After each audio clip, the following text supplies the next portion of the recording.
Hello everyone and welcome to today's webinar, A Wealth of Knowledge from the Persian Gulf, Insights from ICANN 60. My name is Anu Shah and I will be your moderator. Joining us today are Gretchen and Ben Anderson. Gretchen is an internationally recognized expert on ICANN's new gTLD program.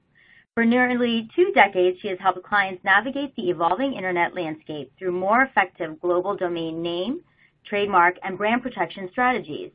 She has served on several subcommittees focused on the preservation of protection of intellectual property rights and consumer safety on the internet.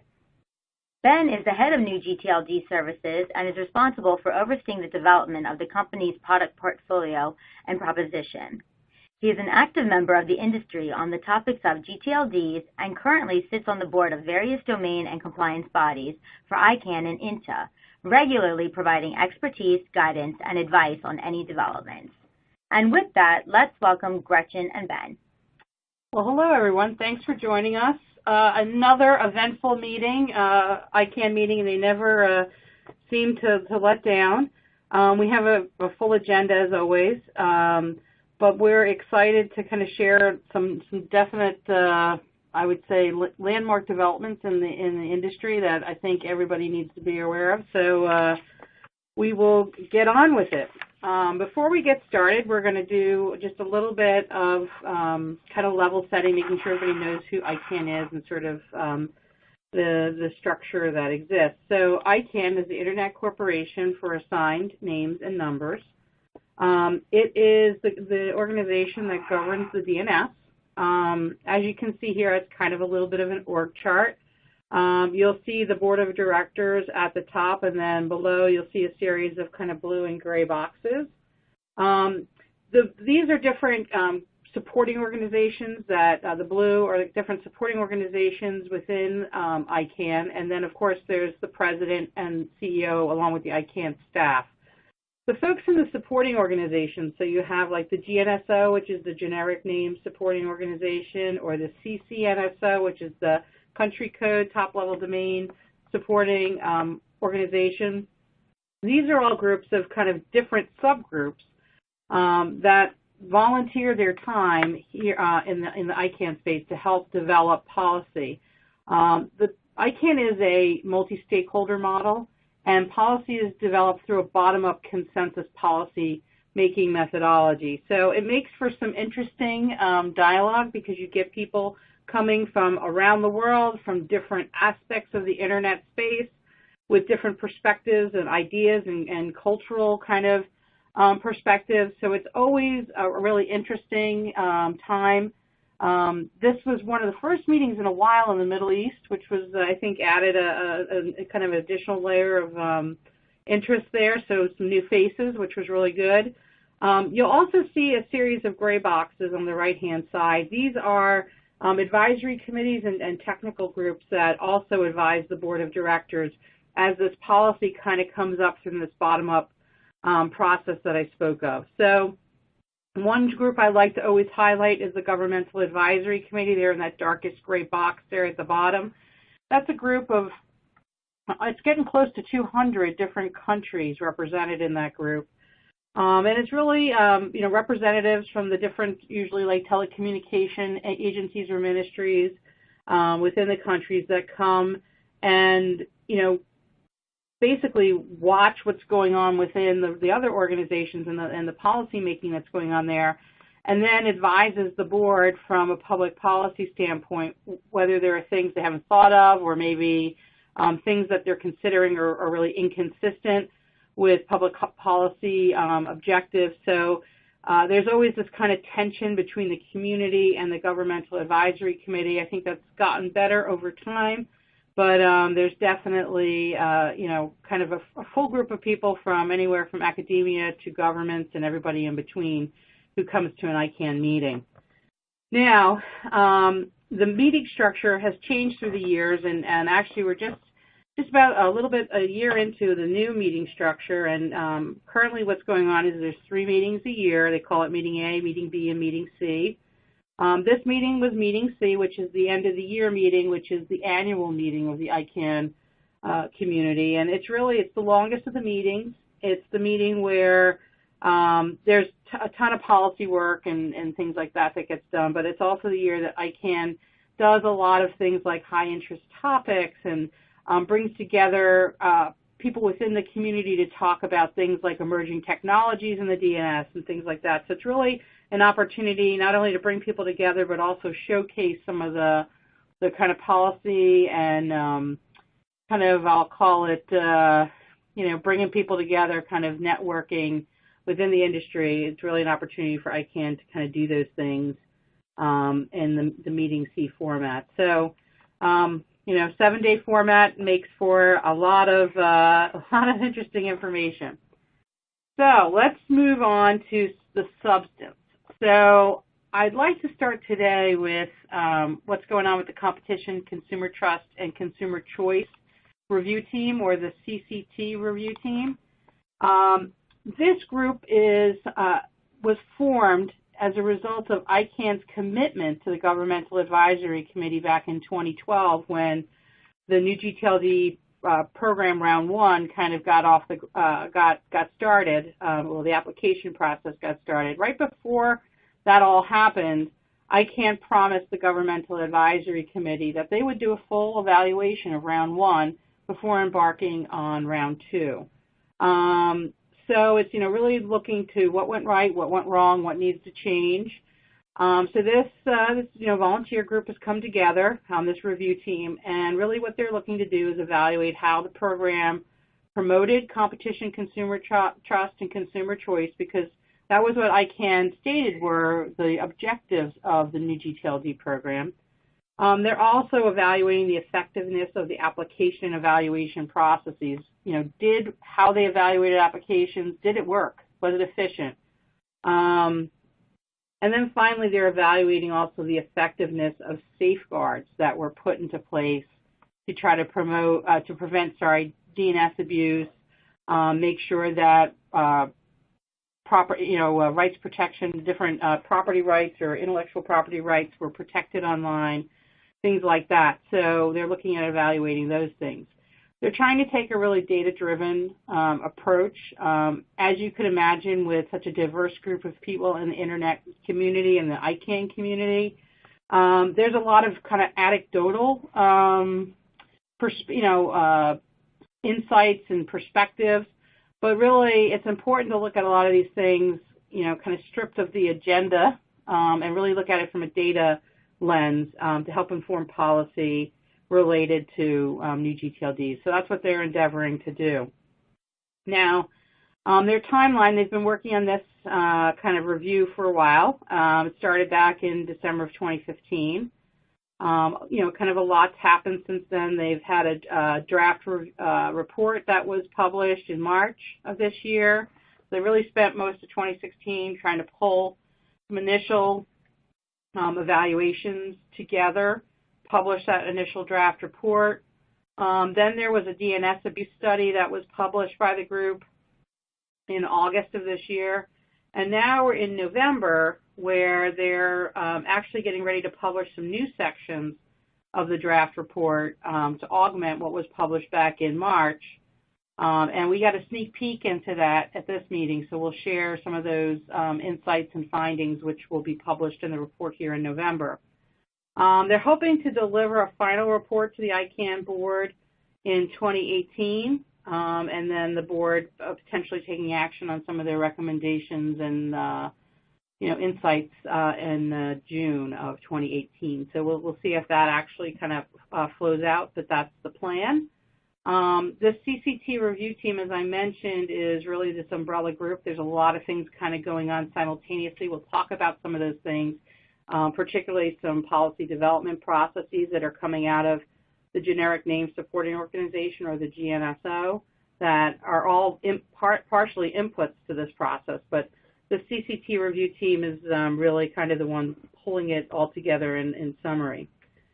So let's look at, first I wanted to give you the link here to the initial report in March 2017 in case you missed that. There's some good information in there. That report went out for public comment, so the link there is the public comment site, so you can not only get a copy of or read the initial report, you can also see the comments and the summary of comments to that. Now, this new update that's expected this month, it really is covering 3 areas: parked domains, DNS abuse, and then rights protection mechanisms. So there's been some further work done here that they wanted to publish their findings on. So let's first start with the parked domains. So, you know, a lot of domains in both legacy and new gTLDs are what they call parked. They're not really, you know, live content for, you know, for the registrant's purposes. They're often monetized. The CCT review team has determined that further research is definitely necessary in this area. They did find a higher rate of parking in new gTLDs. So you'll see it's 68% of registrations in new gTLDs are currently parked, compared to 56% in the legacy gTLDs. There's, you know, kind of theories on both positive and negative impact on competition and choice of parked domain names. You know, if people actually land on them and they're parked, are they really promoting consumer choice? Are they really promoting competition? Really unclear at this point. As I mentioned, though, it's really clear that there's a higher parking rate in legacy gTLDs, but why is that? I don't think anybody has a lot of insight. And they're also seeing that malware is marginally more likely to occur in zones where there's higher parking rates. So that's an interesting observation. In terms of recommendations, the CCT review team is recommending that there be a further collection of parking data. I think what you'll see as we kind of go through all these things is that a lot of this kind of these studies that are being done and these surveys that are being done, it's like the first time they've been done, so it's like a baseline. They don't have anything really to compare it to.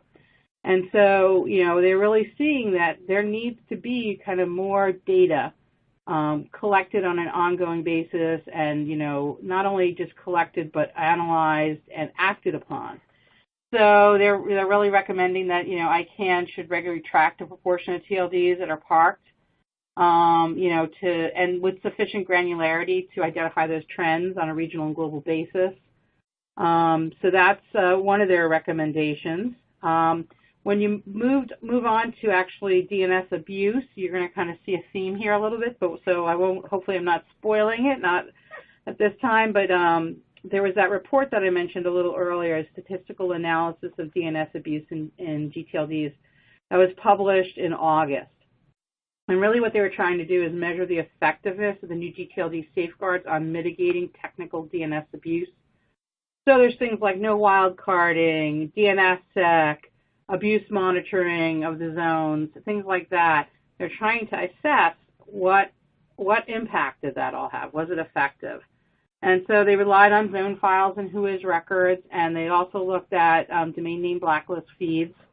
They, you know, analyzed a bunch of the data related to like absolute counts of abusive domains per gTLD and registrar, abuse rates, abuse associated with privacy and proxy services, geographic locations associated with abusive activities, and then abuse levels distinguished by maliciously registered versus compromised domain names. So they really, you know, kind of put a lot, I'll say it's kind of like you put a lot of data into the funnel, and then what they came out, you know, some of the observations were in terms of the introduction of new gTLDs is that these safeguards, the new gTLDs themselves, did not increase the total amount of abuse for all gTLDs, and that actually while the number of abuse domain names remains approximately constant, there's definitely an upward trend in the absolute number of phishing and malware domains in new gTLDs. So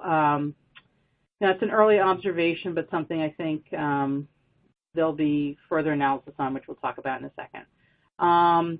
In terms of legacy versus new gTLDs, the 9 new gTLD program safeguards alone did not prevent the abuse. There are rates of abuse in legacy and new gTLDs were kind of similar at the end of 2016. There were higher rates of compromised legacy gTLD domains than new gTLDs, so that was kind of an interesting finding. Increased malicious registrations were more common in new gTLDs, and the use of privacy proxy services to mask register on whois is more common in legacy new gTLDs, so that's also interesting to see. So when they kind of look at a lot of these things, they kind of came out with 3 observations.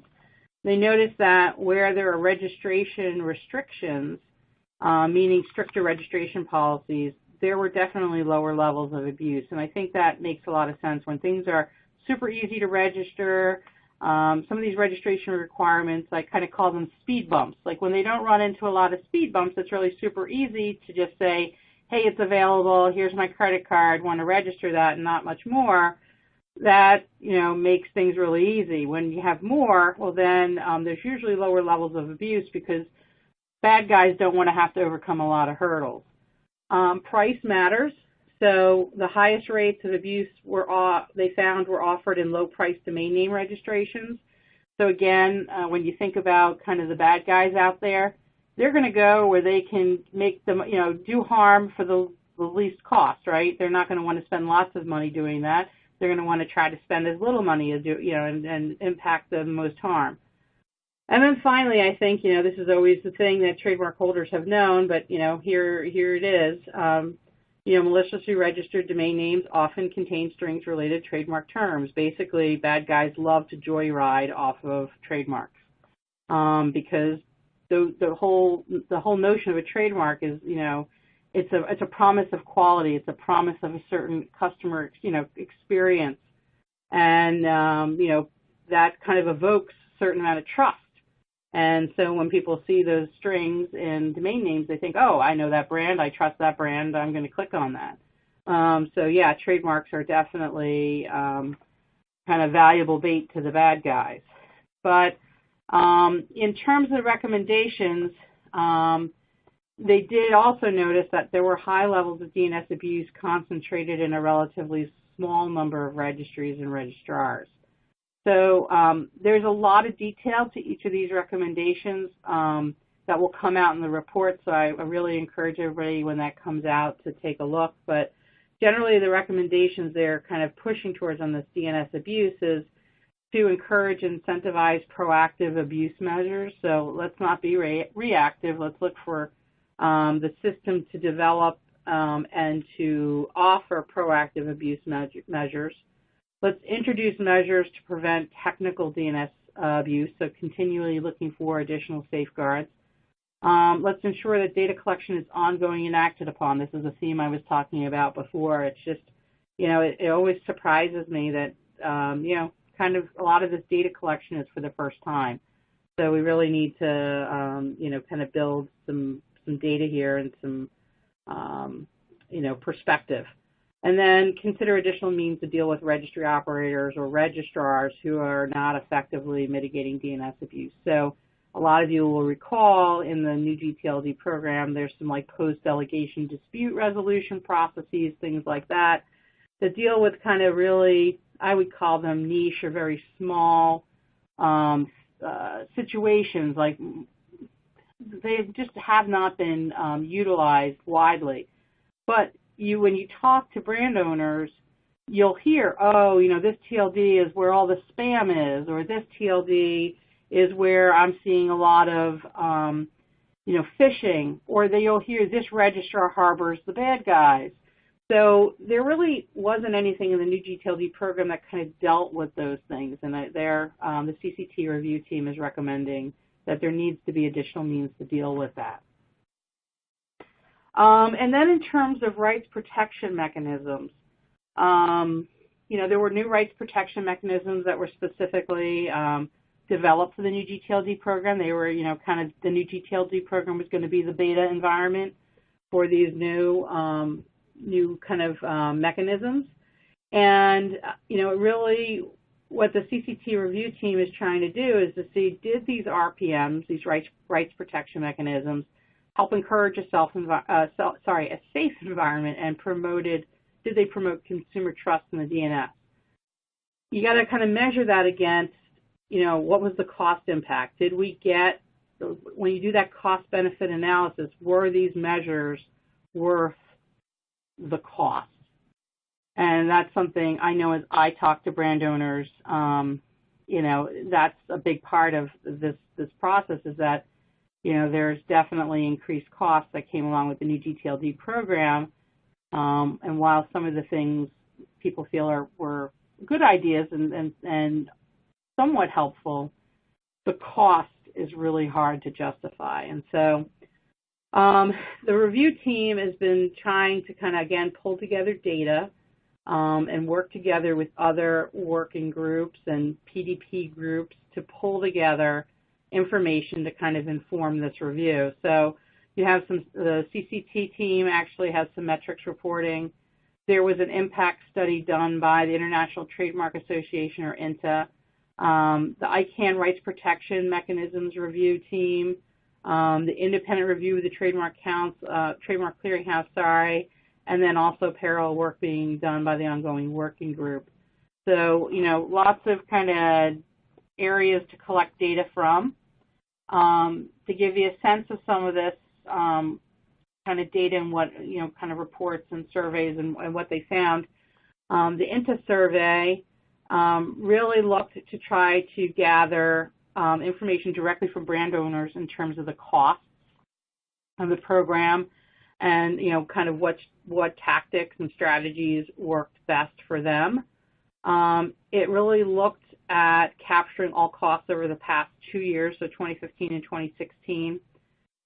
This survey really required a lot of heavy lifting by brand owners to pull together this data, kind of extract this information out from their workflows. And I think the challenge there, it's like constantly a balance when you do these surveys, is like you want to get all this information to be really helpful. But I think because they asked for the whole lot, that really took a lot of heavy lifting. They only got 33 respondents. So I think there's still some good observations here. I think there are some questions about, what would they gotten kind of more or deeper insights if they would have maybe pulled back a little bit on the data or found a way to make it a little bit easier. But nonetheless, key takeaways were that 90% of brand owners elect to register new gTLDs for defensive purposes. I don't think anybody's surprised by that. Basically, the domain names registered by brand owners are not being utilized. They're parked. The new gTLD program has definitely increased the overall cost of trademark defense. There's definitely a need for further investigation in terms of total enforcement costs related to TLDs. Disputes, 75% of cases now involve privacy and proxy services, and then there's also a pretty large percentage that encounter some level of inaccurate or incomplete who-is information in that process, in that dispute process, and that there's a disproportionate cost associated with new gTLD enforcements compared to overall enforcement actions. But generally, the rights protection mechanisms that were unique to the new gTLD program are generally considered to have been helpful. Again, it's sort of the cost probably was higher than the overall benefit. So some interesting insights there. In terms of the CCT metrics reporting that they did, so they looked at the number of cases filed in the UDRP and the URS. And you definitely see, if you look at the chart below, this covers the period between 2013 and 2016. So if you remember 2013, the very end was when the new gTLDs started to be launched. There were just a handful really there at the end of 2013. It really picked up in earnest in 2014 and continued through 2015. And then 2016 kind of flattened out a bit. But you see from 2013 to 2014, there's a big jump there. There's almost 1,000 more complaints. Now, you also see that the kind of division between UDRP and URS, the URS is not basically turning out to be as popular as most people anticipated. So it really is something that's kind of I think a lot of people had hoped for the URS as to be kind of a shorter, quicker, cheaper way for trademark holders to protect their marks. I think, though, in retrospect, because the remedy is really suspension of the domain name, it's not recovery of the domain name, you find that ultimately people go and do a UDRP.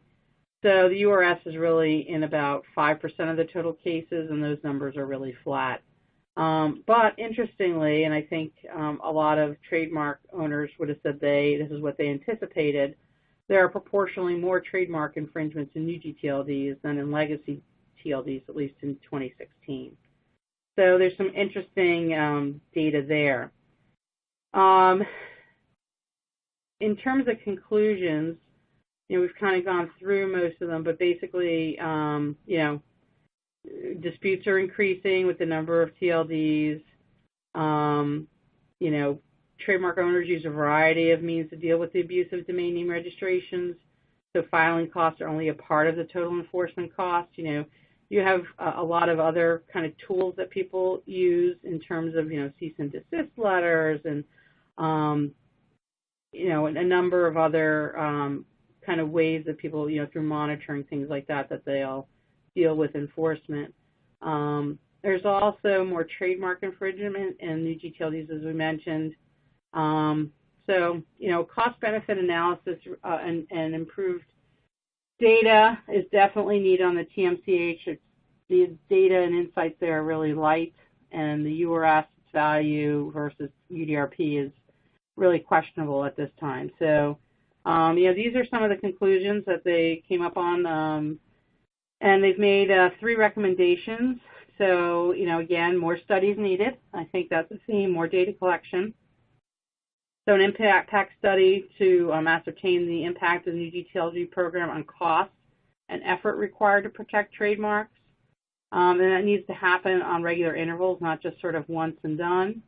A full review of the URS should be carried out and consideration given to, how that should interoperate with the UDRP, and then a cost-benefit analysis and review of the TMCH needs to be carried out. So there's more work to be done here is really the summary. So I know that was like lightning quick, but a lot happening there. Really, we'll keep an eye on the draft report when it comes out, but I think some really interesting data points here and some really, I wouldn't say a ton of surprises, but I think confirmation of a lot of things people were expecting to find. So really interesting stuff. So with that, we're going to move on to, I would call the big topic of this ICANN meeting, and that's GDPR. Ben, you want to take us through that? Yeah, thanks very much, Gretchen. So you're right. Most ICANN meetings have one key topic that everyone's discussing, and for this meeting, ICANN 60, it was GDPR. And so I know a lot of people on this call will be familiar with GDPR and are probably working through some of the major points for their business. But for those that aren't familiar, here's just a sort of quick GDPR 101. So the General Data Protection Regulation is going to come into force on May the 25th of next year. It's a European regulation, and it will apply throughout Europe immediately from that date. And as opposed to as a directive, this is a regulation, and it doesn't need to be transposed into national law. So it will be there across all European countries. And the purpose of the regulation is really to regulate data protection in a uniform manner throughout the EU. It gives EU citizens better control over their personal data, and it also regulates how controllers of that data may use it, may use that personal data. On the other hand, it does actually ensure that a free flow of personal data within the EU is there, and it also regulates the export of personal data outside of the EU. So some of the main themes really are increased transparency requirements, increased data security requirements, and these will come into play for those that operate domain names that collect personal data from EU citizens. So a lot of our customers will fall into that category. Increased accountability, such as reporting data breaches across every single organization that deals with EU citizens. It will allow citizens the right to be forgotten and the right for the data to be portable. And ultimately, this is privacy by default and by design. So one of the major questions that we get asked quite a lot is, so, you know, how does GDPR fit in with domain names and the management of domain names? Well, Article 4 within GDPR talks about personal data. And personal data is a means by which any information relating to an identified or identifiable natural person, who are also known as a data subject. So an identifiable natural person is one that can be identified directly or indirectly through data identifiers. Now that can be numbers, location, any kind of online identifier, even down to IP addresses, even if they're dynamic ones, phone numbers or email, or any other kind of identifier that can be given as an example of personal data. And so how that translates to domains is that there is something called the WHOIS, where you can see who owns a domain name, who has registered it. And within that data that's displayed on the WHOIS, actually a lot of personal data is given out. And so that is covered by GDPR in its essence. One area to note for everyone on this call is that legal persons or business entities are not covered by the GDPR. So unless the data can be linked to a natural person, then GDPR is not applicable. So legal representatives of companies will enjoy the same protection under GDPR. So having individuals owning domain names for your company, even down to just having personal email addresses or phone numbers on the WHOIS, means that GDPR will apply to those domain names or those persons. And so this all links into the WHOIS and how registries and registrars process and ultimately display the personal data of registrants. And, pardon me, so this is a requirement within the contracts that registries and registrars have with ICANN that govern the relationships between the parties. And in most cases, domains, as you know, can't be technically registered without a lot of this data, as many of the fields are mandatory, and registrars are compelled to validate in some way the data provided by the registrant. So this now, the WHOIS display of domain names becomes a real issue when put alongside GDPR. And we've all known that GDPR has been coming for quite some time, but ICANN's been dragging their heels on the issue. And this has pretty much come to a head in recent weeks. So firstly, the ICANN compliance team issued a compliance notice against the operator of .amsterdam and .frl, which are new TLDs. And the compliance note was for not meeting the requirements within their registry agreement, which required them to publish the WHOIS data of domains registered beneath those TLDs. And a compliance case of that kind of sort can ultimately lead to a registry termination. So, you know, this registry was faced with quite a big problem. So in steps the Dutch Data Protection Authority, or DPA, and they've let ICANN and pretty much everyone else know, and this is from their statement verbatim, that the unlimited publication of WHOIS data of domain name registrants by Dutch registries is a violation of current Dutch privacy law. So the registry, who is based in the Netherlands, on one hand had the Data Protection Authority from the Netherlands saying you cannot publish this data because you're in breach of law. On the other hand, they had ICANN saying, well, you need to publish it because it says so in your contract. So ultimately, this is a catch-22 for both registries and registrars. And really the question that they all, and we're all asking ourselves at the moment is, whose wrath do you want to incur? Is it ICANN's, or is it the Data Protection Authority from your jurisdiction and ultimately the EU? As we saw on the previous pages, GDPR fines are 4% of your annual turnover or 20 million euros, and whichever is the greater. So there are large sums at play here for failing to meet the GDPR conditions. And the slow nature of ICANN policy development and what really is ICANN's refusal to accept that they're a data controller within this ecosystem means that registries and registrars are now being forced to pick which entity to be compliant with, which is is quite a difficult thing. So during last week in Abu Dhabi, Gretchen and I had really been pushing for answers, and we thought that this was the meeting where ICANN would show some kind of leadership, because this issue was brought up in the last two meetings before. And I have to say, at the beginning of the week, it didn't look good. We kind of got the stock answer from all the ICANN staff over and over again, and that was that they were waiting for advice from their lawyers, Hamilton's, and that wouldn't be available for another few weeks after the meeting.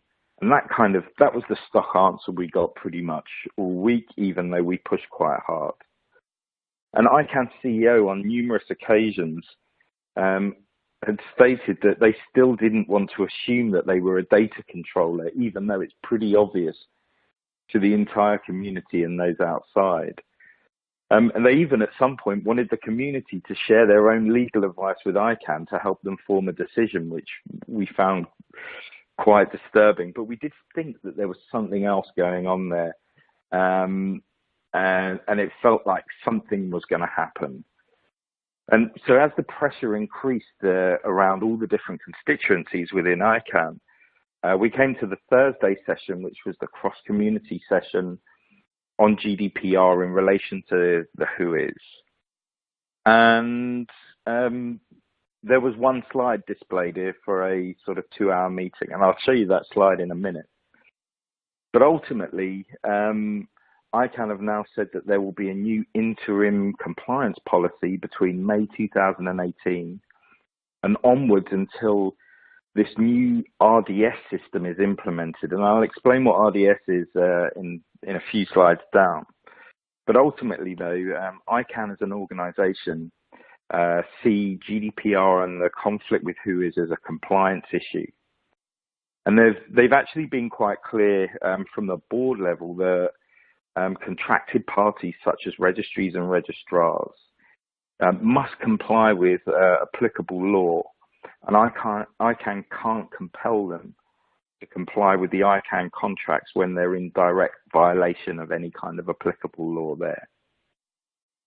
And so it's worth saying, and I know we kind of beat ICANN, the organization, but as Gretchen said right at the start, this is a bottom-up multi-stakeholder model.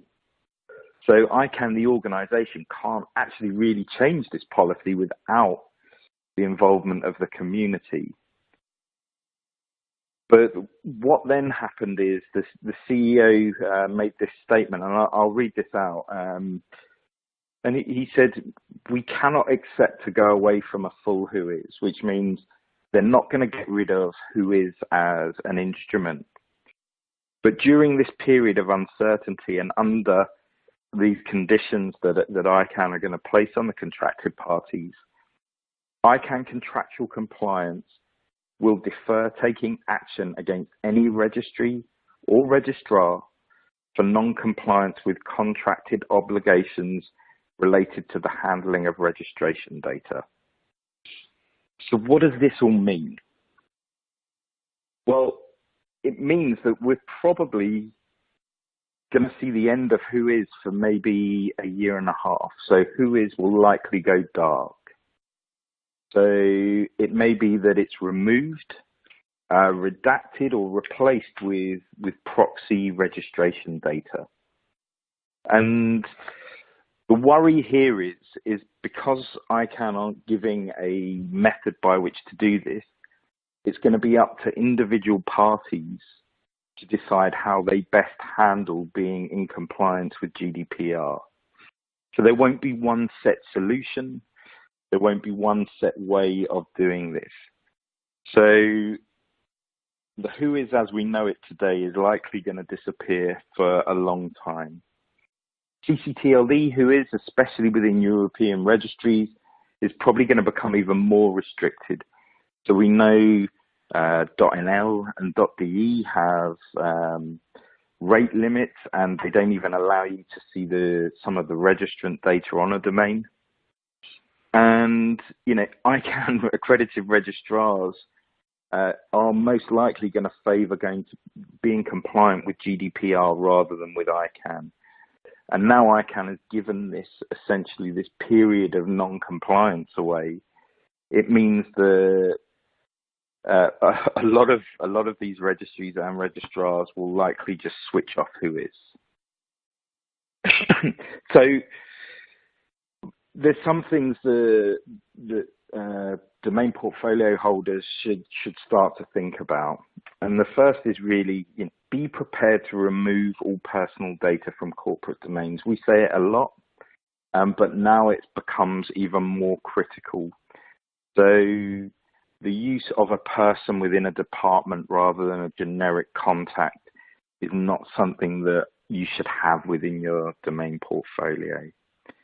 And as I said earlier, this whole demonstration of being able to have domains that are transactional, these higher increased data security requirements, it means that having domains locked with the registry lock, the two-factor authentication, and adding the highest level of SSL should be thought of as standard now across transactional sites that take in EU citizen data, because there's an increased accountability and that requirement to report breaches. So protecting those critical domains that accept personal data will be key. And also one thing to think about, and Gretchen and I and the team across the business are looking at what impact this may have on other areas of brand protection. And so because in the interim this data is going to disappear, it's going to make the detection and therefore the enforcement of potentially infringing domains even more difficult, because it will be difficult to ascertain who actually owns a domain name. And you won't have that channel of being able to complain to ICANN compliance about who is data missing, because there is now this period of time where non-compliance will not be dealt with. So there's a lot to think about, and we'll continue to make sure that we let people know about the changes here, and hopefully try and drive some standards within the registrar community. But it's clear that from May the 18th next year, the use of WHOIS is going to be greatly reduced. Yeah, and I would even anticipate, Ben, that will kind of, starting with the top of the year, you'll kind of just see a gradual decline. I don't think that a lot of the registrars will wait till, May. I think they'll slowly implement it now. I think everybody came to this meeting thinking they were going to get that definitive guidance, and now that they haven't, and they've kind of been given, at least some relief from ICANN compliance, I think now they're going to start implementing some of these kind of limited WHOIS mechanisms. Yeah, I think so. And I think it's, if you looked at your slides earlier about the CCT, where we've seen certain registries and registrars where we know abuse happens more frequently, for whatever reason that may be, we rely on the WHOIS to find out who owns the domain and maybe link them with other things that are going on as well. And I think this is just going to may cause, a greater issue in the interim. I agree. So we've put up a poll question. It's given this new information, I think it's really important to review your domain portfolio to make sure there's none of that personal data in there, and to also identify those critical domain names that you're going to want to get sort of that higher level of security onto. So, we'll give you a few seconds here to respond to the poll question, but it definitely is a shift, a major shift in the industry. Whois has been an issue from my very first ICANN meeting. I can remember back in 2000, Whois was the big issue, and it always continues to be. And while there's always, in the recent memory, there's been a lot of privacy regulation out of Europe, individual country legislation. It never had the teeth that the GDPR has, and so this is now forcing action. And it's interesting to see that this is what it took. And unfortunately, there's going to be some collateral damage here for a little bit. So why don't we talk about RDS real quick?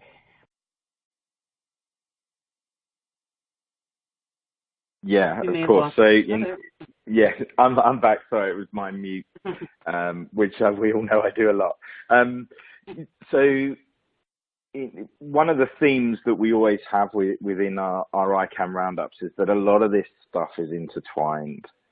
And as I said earlier, there's going to be this period where there is a moratorium on compliance until this RDS system comes about. And RDS is the Registry Directory Services, and it's there to replace the Whois as we know it.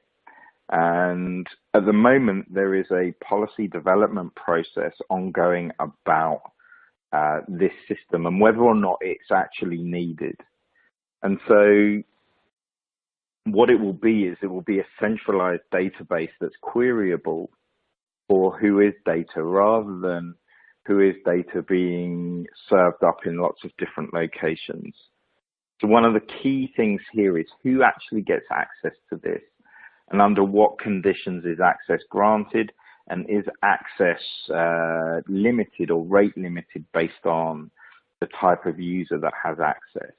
Should law enforcement be given access to this data without limit? Should researchers into abuse within domain names be granted access to this without limit? Where do registrars need the data? We all know that we use it for transferring. So what else is required? And so this has been one of the most contentious groups that we've seen. The ICANN Ombudsman needed to step in recently because things got quite heated within the group to the point where the Ombudsman stepped in and reiterated the standards that all participants needed to adhere to. And at the moment, they've moved through many of the key things that they've needed to do, and they're at the deliberation stage, and we started to see more of a quorum within the group, but of course there are still lots of different interests being represented there. So they're at that stage at the moment, and we hope at the end of Q1 next year that there'll be an initial issues report that will be open for public comment so people can see the work that's happened. So RDS is now becoming important because until we have RDS, you'll see on the slide here, come May next year, there will be this compliance freeze for the publishing of data. And it won't start again until the RDS system is implemented and then the policy surrounding its use and how data is provisioned into that system is written into policy. So as we all know, policy development processes within ICANN are not an exact science and can take quite a long time. So the impact of GDPR and the removal of compliance actions surrounding this is now solely resting on the RDS being brought into production and used by all the parties? It's definitely, I look at that timeline, and I actually go back to that a second. I look at that timeline, and, just knowing, kind of how ICANN works and its notorious kind of glacial pace. While May 2019 seems not that far away, but there's always a chance that that date gets extended out too. So, whenever they're implementing systems and things like that, I just think that this is, this May 2018 date with the GDPR coming into play. I really do believe it's going to be a good 18 months plus before we get this RDS system. I know, we're hoping it's less than that, but I think everybody really does need to prepare for an extended kind of dark period of who is. So it's going to be interesting. Definitely something we'll be following really closely, and that's something, and I know Ben's mentioned it, but it's something that we're not only watching very closely, but really, working to influence and make sure that the perspectives of brand owners are being considered at every step of the process. All right, we don't have a lot more time, but let's go through a few other things that are going on in ICANN. So around the fringes of GDPR, there's some other policy development processes that are ongoing, and I kind of referenced them a little bit when I was talking about the CCT review team. The CCT review team is sort of an evaluation process, and underneath that are concurrent activities going on in the generic name supporting organization of a policy development process, or a PDP, to develop new policies or to look at what new policies may be necessary for rights protection mechanisms, as well as subsequent procedures for new gTLDs. So in terms of the rights protection mechanisms, these are, so the work that this group is doing is part of the inputs that get sent over to the CCT review team. But, they've been working on this for a while as well. A lot of these processes started late 2015, early 2016. Once, round one was kind of really, pretty much through a lot of the launches, at least of the open TLDs. And now this group's been working on what's called their phase one, which focuses on the rights protection mechanisms created for the new gTLD program. So those things that are kind of in the beta mode, if you will, things like trademark clearinghouse and trademark claims and the URS. These are all the things that they're really focused on. There's, been some initial, reports and things like that, but they're really working to complete their phase one by the end of Q3 of 2018. Right now, they're in the spot where they're really kind of digging into the URS,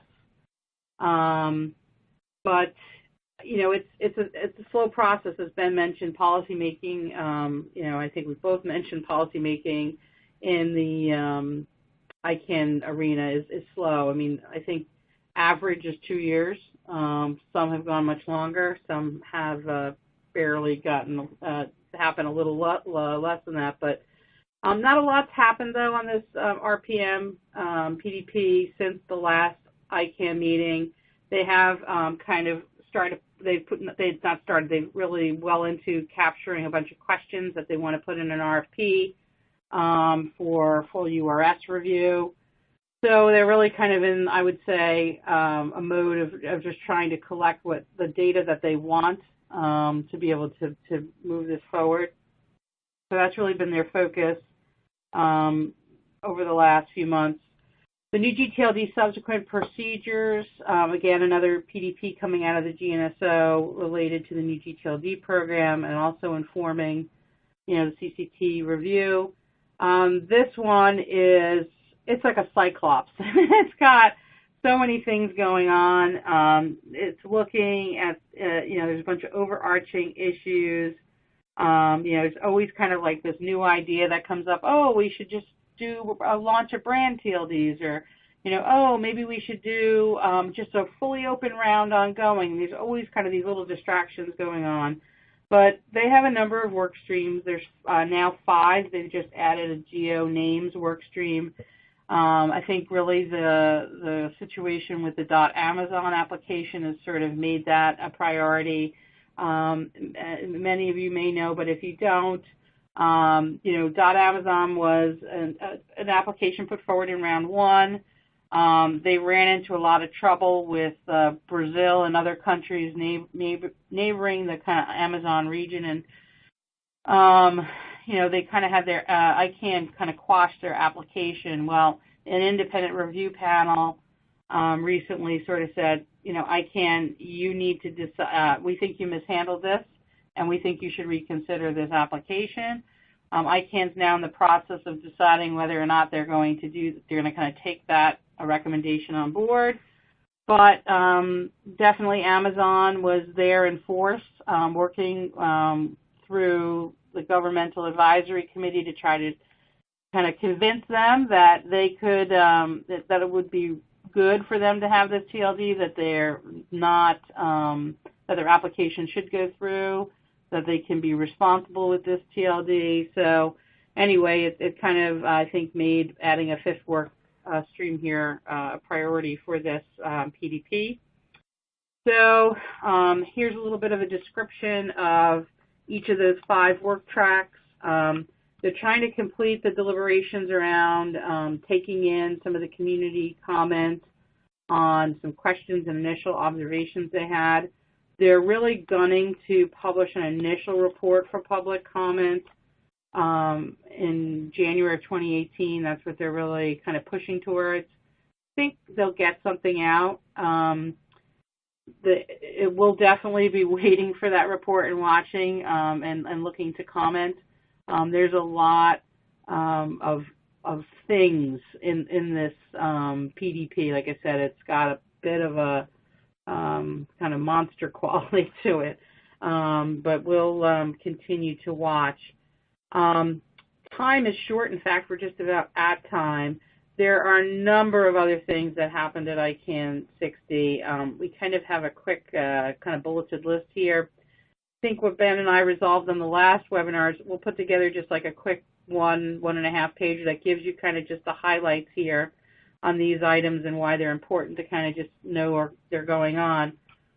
In terms of round 2, I know that's always a question I get around webinar time, is when is going to be round 2, when is going to be round 2. I'm still of the opinion it's 2020 or later.